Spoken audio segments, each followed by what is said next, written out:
jalqabarraa kaasee bu'uura jabaarratti yommuu ijaaramu mul'ata guddaa hidhannee daandii yeroo jalqabnu abjuun namoota baay'ee yeroo qajeelu nuyi isin waliin turre har'as masaraa guddinaa irratti ol kaafamnee saffisaa fi ga'umsa olaanaan isin tajaajilaa milkaa'ina karoora keessaniif abdii fi jabina isin hidhachiisaa galma kaayyoo fi milkoomina keessanii bira yeroon isin gahuuf teknoolojii baankii jaarraan nu badhaasi qabannee cina keessanitti argamneerra yeroo oomishtan yeroo daldaltan yeroo ijaartan yeroo imaltan yeroo bittanii fi qusattan nuti yeroo hunda isin waliin jirra baankii siinqee tokkummaan gara milkaa'inaatti.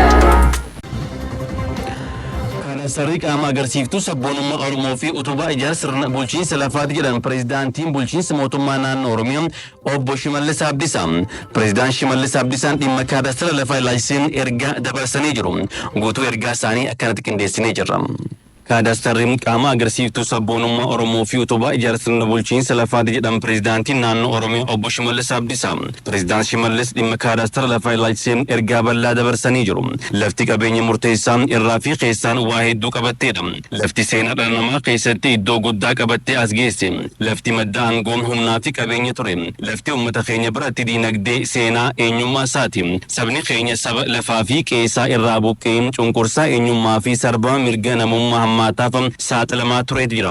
Yeroo ammaa kanattis diinoota saba keenyaas sababni asii fi achitti uummata keenyatti roorrisaniif inni ijoon lafa isaatiif Oromoof ammoo lafti isaa lafe isaati. Falmii fi diddaawwan seenaa bara dhiyoo biyya keenyatti gaggeeffaman dhimma lafa gaafii isaanii ijoo gochuun har'aa kan ka'edha. Lamaan isaaniin haa ilaallu. Sochii gaafii mirga bara 1960moota keessa adeemsifameen dhaadannoo lafti qotee bulaaf laan tuuzattiilar jedhu kan qabatee ture. Qabsoon keenya yeroo dhiyoo turee fi jijjiirama bara 2010 argameef sababa ta'ellee dhaadannoo lafti keenya lafee keenya jedhuun kan gaggeeffamaa turedha. Qabeenya qaalii kan ittiin kakachaa turre malee sirna ittiin bulmaata ammayyaa fi jabaa waan ittiin jirreef faayidaan gama hundaan argamuun qabu osoo hin argamin turee jira. Turtii mootummaa jijjiiramaa keessatti hojiilee ijoo gama ijaarsa sirnaatiin hojjetamaa jiran keessaa kaadastarri seeraa adda turedha. Hojiin kun akka piroojektiitti bara 2004 jalqabuus hanga bara 2013tti raawwiin isaa harkifataa fi deemsa qocaa kan turee fi bu'aa argamuu qabus kan argamsiisnee ture. Haa ta'u malee mootummaan jijjiiramaa bara 2013 kaasee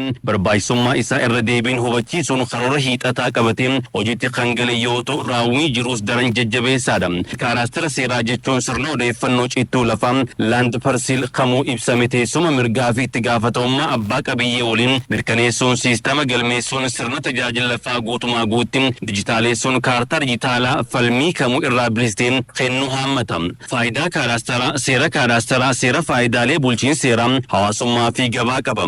Bulchiinsaa fi kenna tajaajila lafaa ammayyeessuu fi si'eessuuf dandeessa. Tajaajila lafaa dijitaaleessuuf bu'uura cimaa ka'a. Wabii abbaa qabiyyummaa yookaan teenar seekuritii mirkaneessa. Kanaanis wal dhabdee fi wal falmii lafaa ni hir'isa. Gahee lafti diinagdee goroo akkasumas galii magaalotaaf baadiyyaa keessatti qabu ni dabala. Kunis cittuun lafaa mirgi itti uumame kamuu waan galmaa'uuf gatii osoo hin baasin galii osoo hin galchin bilaashaaf yookaan baduu akka hin argamne kan godhudha. Alseerummaa lafarratti mul'atu hir'isuu qofa osoo hin taane dhabamsiisaa deema. Gabaa qabeenya dhaabbii Real Property Market ni tasgabbeessa. Kaadastara baadiyyaa hojii kaadastara seera aanaalee 205 keessatti kan jalqabsiifame yoo ta'u aanaalee 171 guutumatti harka 100 xumuranii tajaajila lafaa siistamaa kennaa kan jiranii fi qonnaan bultootaaf horsee bultoonni keenya faayidaalee hedduu irraa argachuu irratti argamu. Aanaalee 34 keessatti ammoo dhiyeenyatti xumuramee kan keessaa bahamu ta'a. Naannoo horsee bulaatti dheeda 5 keessatti hojii kaadastara jalqabsiifamee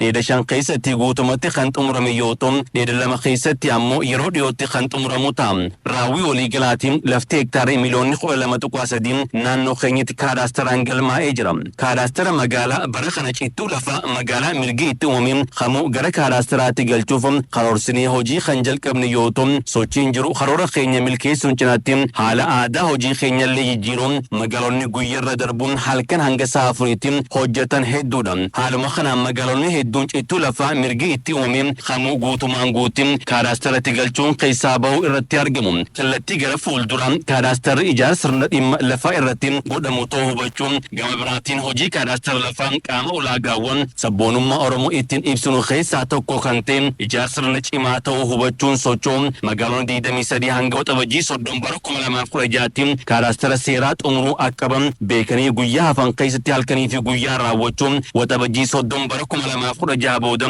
tajaajila cittuu lafaa mirgi itti uumame kaaraastara galee hunduu dijitaaleessuun siistamaan kan tajaajiludha. Magaalonni 23 bara 2017 irraa eegalee tajaajila lafaa gama tooraatiin yookaan onlaayinii ta'uu hubatanii qophii gochuu qabdu. Aanaalee hojii kaaraastara itti hin jalqabne bara itti aanutti karoorri qabame hojiitti galuu kan irra jiraatu pireezidaantiin bulchiinsa mootummaa naannoo Oromiyaa obbo Shimallis Abdiisaan ergaa isaanii dabarsanii jiru.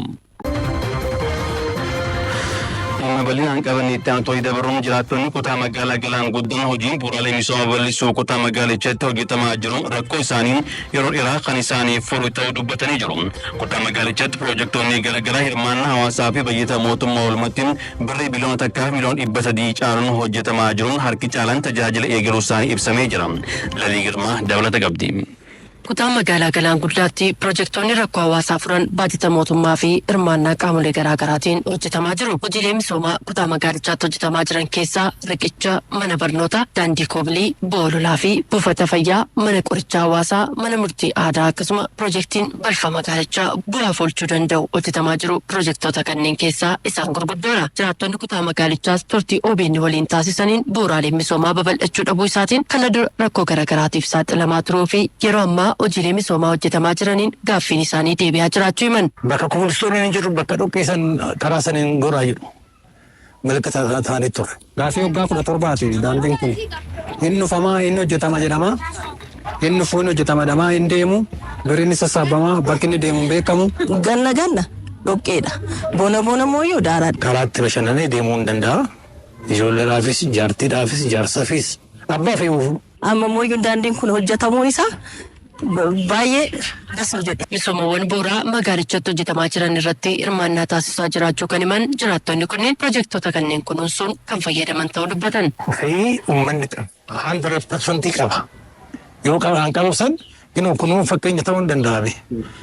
400,000 ol baasaniitu hojjisiisu waan guddaadha. Karaan kun akka hin banne sirriitti eeguudhaan uummata naannoo kanaa kakaafne sirriitti akka ibsu taasisuudhaaf. Hojii gaggeessaan kutaa magaalaa Galaan Guddaa obbo Dhugumaa Mul'ata kutaa magaalichaatti piroojektonni haaraa fi buleeyyiin fayyadamummaa hawaasaa mirkaneessan 31 hojjetamuu fi kanneen keessaa harki caalu tajaajilaaf banaa ta'uusaa dubbatan. Piroojeektii haaraa 23 Projektiin buleeyyiin immoo 8 isaan 8 hojjetamaa walii galatti naannoo projektii 31tu jira jechuudha. Walitti projektiin 21 xumuramee tajaajilaaf banaa ta'edha.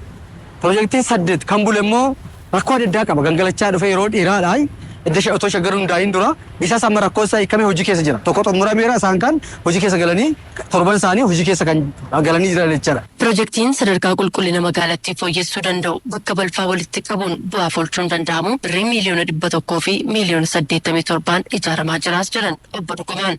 Dabalataan piroojeektiin naannoo kana iddoo kanatti arginu kun piroojeektii guddaan kun naannoo miliyoona 187 hojjetamaa jira. Bakka tursiisa kosii yookiin bakka kosii itti adda bahu transfer station areaadha pileesiidha jechuudha. Kana iddoo kanatti hojjetama. Bulchiinsa magaalaa Shaggar mana qopheessaa bulchiinsa magaalaa Shaggar baajata ramadee fi kutaa magaalaa kana keessatti hojjetamaa jira. Faayidaan inni hawaasa kanaaf kennu faayidaa guddaadha. Carraa hojii uumuu irratti minimum nama 200 carraa hojii uuma. Akkasumas galtee qonnaati. Galtee qonnaaf ta'a jechuudha. Kompoostii oomisha. Bulchaan kutaa magaalaa Galaan Guddaa obbo Maammoo Aggaamaa hundeeffama Shaggariin booda piroojektota akka rakkoo bulchiinsa gaariitti hawaasa biraa ka'aa turan furuu fi hojii xiyyeeffannaan hojjetameen piroojektonni 23 xumuramuun tajaajilaaf banaa ta'uu himan. Baajanni piroojektota mootummaatiin bara kana keessa hojjetame naannoo miliyoona 639 fi 417 naannoo kanaan jechuudha kan hojjetamaa ture.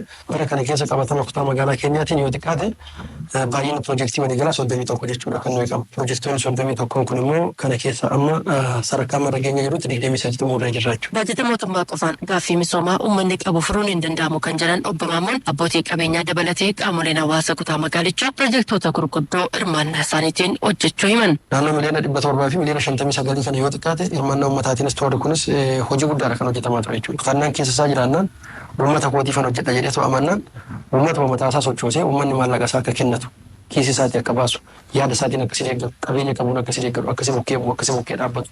Siifan hojjedha jettee too itti mite jecha qofa bira dabarsee gochaan itti agarsiifnaani si bukkee dhaabbatee waan guddaa akka hojjettu carraa sii kenna. Deeggarsa qaamoleen kunneen taasisaa jiraniif galateeffatanii hojiin fakkeenyummaa qabu kun cimee itti fufuu qabaadhaaman. Pirojektoonni hojjetamaa jiran gaaffii hawaasaa deebisaa hojii barbaaddootaafis carraa hojii uumaa jira himan. Pirojektii hojjechuun galma miti kan jiran obbo Maammoon qulqullina pirojektoota kanneeniitiif hordoffiin taasifamaa jiraachuusaa dubbatu. Namoonni waldaan gurmaa'uun carraa hojii argatanis carraa argameen fayyadamoo ta'uu isaanii himan. Pirojektii miliyoona 8dha. Seensa keenya nama 10dha. Nama 10 dabalatee jalatti illee hojjetaan nama 40 hanga 50 ta'u kun namoonni jiran kun hundumtu fayyadamoodha. Amma gara xumuraarra geenye miliyoona 9.3 kan fuune. Daganyatti nama 6 gurmoofne baay'ee fayyadamaadha.